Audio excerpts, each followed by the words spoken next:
Let's get on now to the good news segment. Stay. Good news. Good news. Good news. Good news. Good news. So we have two good stories, but both of them are interlinked and intertwined. So it's more like I'm going to give you like the same good news, but then in different personalities. And yes, Okay. Tell us about how different they are. do you know anybody called Millicent? Not that I can remember. No. Okay, okay. You don't know any Millicent. Nah, I can remember actually. I cannot. Maybe I know, but I can't remember. Okay. Yep.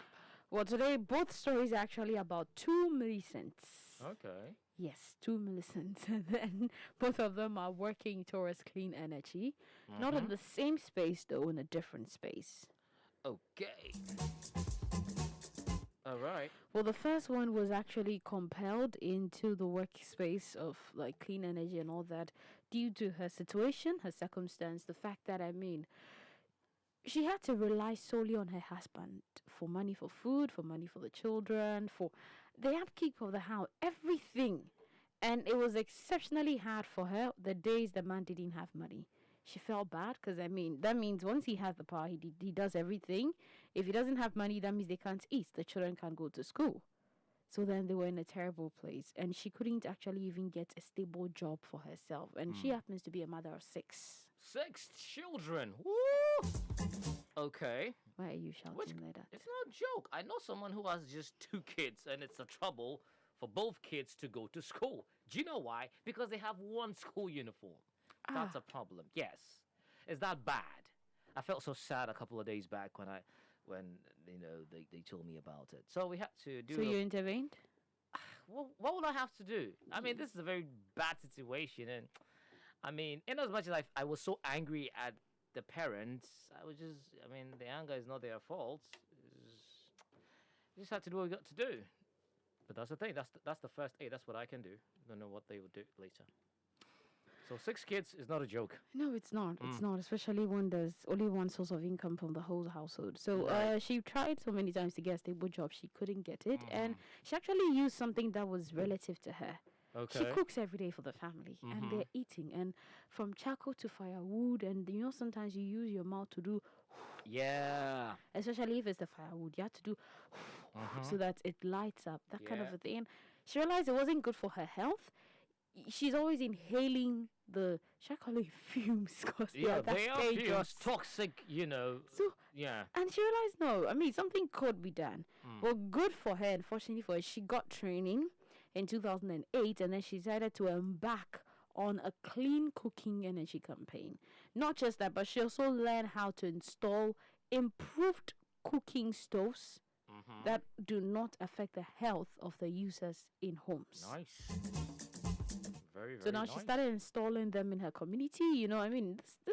It's not that easy, but then it's something once you go through, you can easily let somebody know that this cough you're coughing every night is because of this firewood. Yeah. So let's just use this one or get this one. And she started doing it for them, and they started patronizing it. Wow. Okay. Yes, and she actually learned how to assemble them now, and then install them for schools as well. You go to some of these countries, this is happening in Kenya actually. You go to some of these countries and then you go to the school and then the main kitchen itself is using firewood. Yeah. And this is serious firewood. On top of the fire. This is serious. Like you can get a whole trunk of a trunk of a tree. They and when they use it, it's kind of like they use it for a couple of days. Yes, it takes a while before. So when you're done burning, when you come the next day, you just have to push it inside. Light it up again, and it works. Quench it, and then you continue. Oh dear. It's just, it's just disturbing. But in February last year, her business actually took a step forward because she had a business project mentor. Okay. So she was introduced to practical action. They're women in energy enterprises in Kenya. They call it WEEK. And it's a project they've been working on. So they helped her. They trained her on the benefits as well. And she got a better understanding of why she was actually doing what she was doing. She also got the edge and ability to be able to explain it better to the people and saw the more reason why more of the women in Kenya had to actually start using the stove itself instead of the firewood and the charcoal they went to buy. And when you look at the green aspect, that means if people are using this, the number of people that will opt for firewood, number of trees that will be cut down will reduce. Definitely. I mean, if you have 10 people Definitely. using firewood every day, and then you have 5 of those people, let's say 10 trees get cut down every day for these 10 people, and 5 of them start using the clean stoves, that means you're saving 5 trees. Exactly. And you know what those 5 trees can do? A lot. A lot. A lot. Okay. Now, she's been determined on teaching people how to use these improved cook stoves, and then also she's gone through all the training. She's tried to train some of the other women. She's inspired them, but then also she's reaching out to the women and changing their lives. And for those who actually pick up the trade and want to join and learn, now she earns money for this. So it's not like her husband doesn't bring money home or he doesn't have money today, so then that means no food, nobody's going to school, nobody can go anywhere. No. She can Right. also contribute something and see to development. And this is changing the story for the women in Kenya. Right. Now, the second Millicent that we're talking about, Uh-huh. yes, now she also has an entrepreneurial spirit and she's using it to provide for her family and also to support other women, more like women business owners in her community. Okay. Yes. Still in Kenya? Still, yes. All right. Now, she lives in Rareda. Rawa? Rareda Rareda. Okay. is Rarieda. Raieda. Okay, Rareda. Right. Yes. Okay. And she sells low smoke cook stoves and briquettes. I don't know if you've seen briquettes. Briquettes are like charcoal, but then they are like the healthy option of charcoal. Well, we've seen a couple of alternatives like smokeless charcoal, but they are not really made from charcoal. the charcoal Yeah, like thing. they call them briquettes, but they're made of a different this thing, and they don't give the smoke and this thing. Yes, and they also light very well. Okay. Yeah. What are they made from? I forgot. Yes, they're made of something. There's this organic something. It's like Okay. some waste be that they've converted into that. Right, Put right, it together right. into that. But then the exact thing, I'll get it for you. Now, Okay. unlike the first Millicent, this Millicent actually lost her husband in 1999. Ooh la la. Yes, and she wasn't sure she was going to be able to raise the family, the children alone, or to support the rest of the family financially. So then she realized that no, she had to do something because she was unemployed and she didn't have any savings to rely on. So she decided to convince a group of friends, and then they set up a credit group to support their day-to-day activities. Okay. Now, the people agreed, and then they formed what is called the Chiwo Women Group. So you bring small, then we all used to support and take care of ourselves. You understand? And that is how they're able to save and use some to take care of their children's school fees. Okay. To build corrugated board roofs for the houses of the members who were living in the grass-thatched houses. Right. You know the one they use the dried grass for Thatch, the yeah, roof. that's the thatch, Exactly. yeah. Yes. But that thing, Charlie, it's great. I've ever slept in one before. Like I spent like 3-4 hours. It's very cool. Did it rain that night?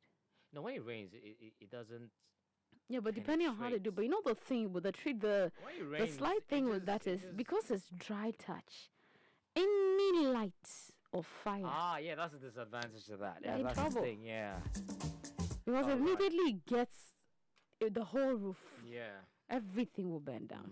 As compared to the corrugated, the iron ones, Yeah. Yeah. and then yeah. the slates, the one we call Yeah. the slates, the heavy Yeah, no, the slate. old type. yeah. Yes.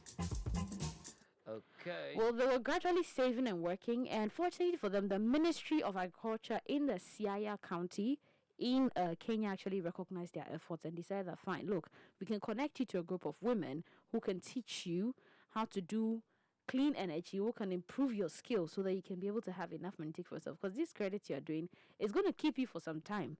But as the children climb higher on the ladder, the school fees actually goes higher. Yeah. And then you're going to need more money to take care of yourselves and your families. So decide to take them on a women's empowerment project. And that is how she also started with the briquettes. Okay. And she also looked around her neighborhood and realized that, like the first Millicent, all these women here, we go to the forest, we buy firewood, come and cook, charcoal, come and cook.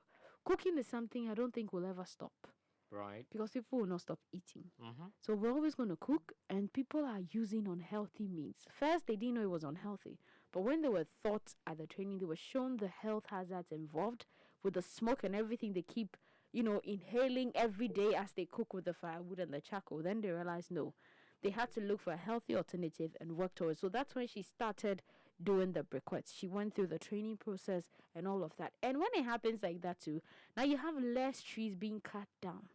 Okay. Less trees being cut down. Wow. Wow. Sometimes people don't get the importance of the fact that when we say stop cutting down the trees, like less trees being cut down, it means that because when you cut one tree, the number of years it took for the tree to actually grow to that mature stage, and you just cut it down. And some people don't even plant back. Yeah, that's the thing. They don't plant back. So then it's like You we're just deforest, chopping down the you trees. Don't afforest. It's just sad. Okay. Yeah, so she's actually worked on it. She's also trying to convince her fellow women to come on board, and she's not stopping here. She's actually looking to increase her production gradually by buying a briquette making machine. That way she can actually cut down some of the costs she's making and then be able to make more revenue. Good. Women empowerment, and I love the fact that they're empowering themselves. They don't need to wait for someone out there to come tell them that. Even here in our base gun, I think we need to do more awareness on the briquettes. I've seen them. They come in packaged bags based on the brand. This brand, what you call it, Zakol? Is that what Zakol is producing? There's this guy in the suburb in our base here. I don't know, but you can check it out. Yeah, Zakol.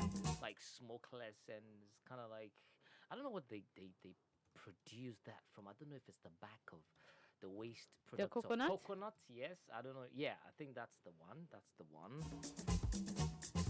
So yeah, she don't get those waste stuff going to waste. Yeah, Zakol actually uses coconuts for theirs. Okay, right, yes. Exactly. Okay, that's all we have for the good news segments. The show was Africa Daily on Africa Global Radio. Enjoy the video. Don't forget to like, subscribe, and share.